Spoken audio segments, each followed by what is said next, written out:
পর্যায় সারণীকে বলা হয় রসায়নের নিউক্লিয়াস চ্যাপ্টার, অর্থাৎ রসায়নের প্রাণকেন্দ্র। এই সম্পর্কে যদি তোমার ভালো বোঝাপড়া তৈরি হয় তাহলে হচ্ছে কি করবে, তুমি অপরাপর অধ্যায়ের প্রশ্নগুলোকে বানায় বানায় লিখতে পারবে। আমরা প্রথমেই কথা বলে নেব প্রথম অংশের যে আলোচনা, সেটা হচ্ছে পর্যায় সারণীর পটভূমি, অর্থাৎ কোন প্রেক্ষাপটের উপর আমাদের পর্যায় সারণীটা দাঁড়ালো, আজকের অবস্থানে আসলো। আমরা যদি খেয়াল করি, দেখো বোর্ডে লেখা আছে 1789 সাল। 1789 সাল প্রসঙ্গে মনে পড়ে যার নাম, সেটা হচ্ছে ল্যাভোইসিয়ে কর্তৃক 1789 সালে মৌলগুলোকে বিন্যস্ত করার চেষ্টা করা হয় এবং সেই সময় আবিষ্কৃত মৌল ছিল 33টি। তিনি মৌলগুলোকে ভাগ করলেন ধাতু এবং অধাতু, এই দুই ভাগে মৌলগুলোকে ভাগ করলেন। সেক্ষেত্রে যদি প্রশ্ন আসে ল্যাভোইসিয়ে সময় যখন পর্যায় সারণী প্রদান করলেন কতগুলো মৌল আবিষ্কৃত হয়েছিল? 33টি। তার পর্যায় সারণীর মূল ভিত্তিটা কি? সেটা হচ্ছে ধাতব ধর্ম এবং অধাতব ধর্ম। কত সালে প্রদান করলেন? 1789 সালে। দেন 1829 সাল ডুবেরাইনার ত্রয়ী সূত্র প্রদান করলেন। ডুবেরাইনার 1829 সালে ডুবেরাইনার কি প্রদান করলেন? ত্রয়ী সূত্র, অর্থাৎ তিনটা করে মৌল নিয়ে তিনি বিন্যস্ত করলেন। তিনি বললেন মৌলগুলোকে যদি তাদের ভর অনুযায়ী বিন্যস্ত করা হয়, ক্রমবর্ধমান কম থেকে বেশি, তাহলে প্রথম ও তৃতীয় মৌলের ভরের গড় দ্বিতীয় মৌলের ভরের সমান বা প্রায় কাছাকাছি। এক্ষেত্রে আমরা তিনটা মৌল নিতে পারি, সেটা হচ্ছে লিথিয়াম, সোডিয়াম, পটাশিয়াম। লিথিয়ামের ভর হচ্ছে 7, পটাশিয়ামের ভর হচ্ছে 39। দুটাকে যোগ করে দাও 46, গড় করো 2 দিয়ে ভাগ দাও 23। এটা হচ্ছে সোডিয়াম। অর্থাৎ প্রথম ও তৃতীয় মৌলের ভরের গড় দ্বিতীয় মৌলের ভরের সমান বা কাছাকাছি। কে প্রদান করলেন ত্রয়ী সূত্র? ডুবেরাইনার। কত সালে? 1829 সালে। সাল মনে রাখবা। এবং এর ভিত্তি কি? তিনি কিভাবে সাজালেন? ভর ধরে, অর্থাৎ পারমাণবিক ভর হচ্ছে ডুবেরাইনারের ত্রয়ী সূত্রের মূল ভিত্তি।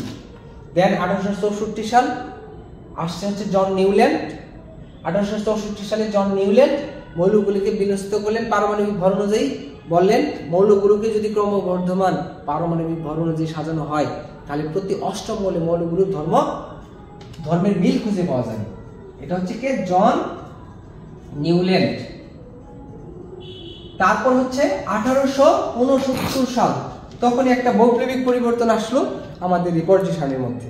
তখন পর্যন্ত আবিষ্কৃত মৌল হচ্ছে 63টি, 63 এবং 4টা মৌল অনাবিষ্কৃত মৌল ছিল। সেই মৌলগুলো সম্পর্কে ভবিষ্যৎবাণী করা হয়।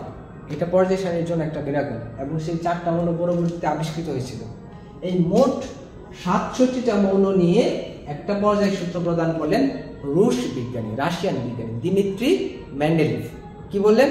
মৌলগুলোকে যদি তাদের ক্রমবর্ধমান ভর অনুযায়ী সাজানো হয় তাহলে তাদের ভৌত রাসায়নিক ধর্ম পর্যায়ক্রমে আবর্তিত হয়। মৌলগুলোকে যদি তাদের পারমাণবিক ভর অনুযায়ী বিন্যস্ত করা হয়, ক্রমবর্ধমান পারমাণবিক ভর অনুযায়ী বিন্যস্ত করা হয়, তাহলে তাদের ভৌত রাসায়নিক ধর্ম পর্যায়ক্রমে আবর্তিত হয়। তাহলে এর ভিত্তি কি? পারমাণবিক ভর। জন নিউল্যান্ডের ভিত্তি হচ্ছে পারমাণবিক ভর। দিমিত্রি মেন্ডেলিভ কোন দেশের বিজ্ঞানী? রুশ বিজ্ঞানী। কত সালে পর্যায় সূত্র প্রদান করলেন? 1869 সালে। তখন পর্যন্ত আবিষ্কৃত মৌল কতগুলো ছিল? 63টি। তিনি কতগুলো মৌল নিয়ে পর্যায় সারণী প্রদান করলেন? সেটা হচ্ছে 67টি। অর্থাৎ 4টি মৌল অনাবিষ্কৃত ছিল এবং তিনি ভবিষ্যৎবাণী করেছিলেন এবং পরবর্তীতে সেই মৌলগুলো আবিষ্কৃত হয়েছিল। এই ছিল আমাদের এক দাগে একটা পর্যায় সারণীর সংক্ষিপ্ত ইতিহাস। তবে আমরা যে আধুনিক পর্যায় সূত্র বলতেছি সেটাকে প্রদান করব। আধুনিক পর্যায় সূত্রে আমরা কি বলতেছি? ভর বলতেছি না। আধুনিক পর্যায় সূত্রের মূল ভিত্তি আমরা বলতেছি পারমাণবিক সংখ্যা। পারমাণবিক কি? সংখ্যা। এবং এর বেস সূত্রটা কিভাবে দিচ্ছি? মৌলগুলোকে যদি তাদের ক্রমবর্ধমান পারমাণবিক সংখ্যা অনুযায়ী সাজানো হয় তাহলে তাদের ভৌত রাসায়নিক ধর্মে মিল খুঁজে পাওয়া যায়। এখন এই পারমাণবিক সংখ্যা অনুযায়ী কেন সাজালাম? যখন পারমাণবিক ভর অনুযায়ী সাজায়, মেন্ডেলিভের পর্যায় সারণীতে 2টা ত্রুটি ছিল। একটা ত্রুটি হচ্ছে পটাশিয়াম এবং আর্গন, আরেকটা হচ্ছে আয়োডিন এবং টেলুরিয়াম। তোমরা পর্যায় সারণীটা ভালো করে দেখে নিবা। পর্যায় সারণীটা যদি ভালো করে খেয়াল করো, সেটা হচ্ছে 52 আর 53 নম্বর মৌল। 52 আর 53 নম্বর মৌল কি? আয়োডিন আর টেলুরিয়াম। আয়োডিন আর টেলুরিয়াম এই দুইটা। আর হচ্ছে আর্গন 19, আর্গন 18 আর পটাশিয়াম 19, 18 এবং 19 এই দুইটা মৌল। এই দুটো মৌলের মধ্যে ভর অনুযায়ী সাজালে ধর্মের মিল থাকে না, সে কারণে আমরা ভরটাকে এলোমেলো করে সাজাই, অর্থাৎ যেটার ভর বেশি সেটাকে আগে রাখি, যেটার ভর কম সেটাকে পরে রাখি। এই যে অসামঞ্জস্যতা, এটাকে আমরা মেন্ডেলিভের সূত্র দিয়ে দূর করতে পারতেছিলাম না। পরবর্তীতে হেনরি মোসলে কর্তৃক 1913 সালে, নাম কি নোট করো, হেনরি মোসলে। এমসিকিউতে আসবে পারমাণবিক সংখ্যা কি আবিষ্কার করেন? Henry Moseley. অর্থাৎ 1913 সালে হেনরি মোসলে কর্তৃক পারমাণবিক সংখ্যা আবিষ্কৃত হয়। তখন আমরা পর্যায় সূত্রটাকে সংশোধন করি, বলি মৌলগুলোকে ক্রমবর্ধমান পারমাণবিক সংখ্যা অনুযায়ী সাজালে তাদের ভৌত রাসায়নিক ধর্ম পর্যায়ক্রমে আবর্তিত হয়। এবং সেটা এই কাজটা কি করলো? Nils bore. খেয়াল রাখবা, পারমাণবিক সংখ্যা কি আবিষ্কার করলো? Henry Moseley. আবার পর্যায় সূত্রটা সংশোধন কি করলো? Nils bore. কত সালে? ওই একই সালে, 1913 সালে। এবং ইলেকট্রন বিন্যাস যদি আমরা করি আজকে, তাহলে দেখবো যে ইলেকট্রন বিন্যাসের মধ্য দিয়ে আমরা মৌলের প্রকৃত অবস্থান খুঁজে পাচ্ছি। অর্থাৎ পর্যায় সারণীর মূল ভিত্তি তাহলে কি? পারমাণবিক সংখ্যা। তাহলে নিলস বোরের পর্যায় সারণীর মূল ভিত্তি হচ্ছে পারমাণবিক সংখ্যা।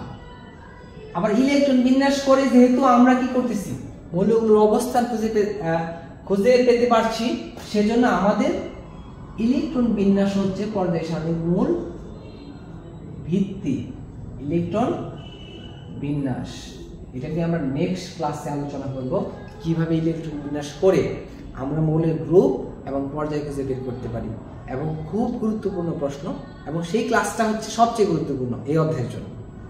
এই একটা হচ্ছে গ্রুপ নির্ণয় করা, আর একটা হচ্ছে পর্যায়বৃত্ত ধর্ম। এই দুইটা বিষয় বাকি থাকবে আজকে ক্লাস শেষে, এবং নেক্সট ভিডিওতে আমরা এই দুইটা বিষয় নিয়ে কথা বলবো। এবং ওই দুইটা বিষয় থেকে কিন্তু প্রশ্ন পরীক্ষায় আসবে, এবং সবচেয়ে গুরুত্বপূর্ণ এখান থেকে অনুধাবনমূলক প্রশ্ন আসবে, কয়ের জ্ঞানমূলক প্রশ্ন আসবে। এবং এটা কিন্তু মনে রাখবা যে 12 মার্কস তোমাদের এই অধ্যায় থেকে কমন পড়বে পরীক্ষায়।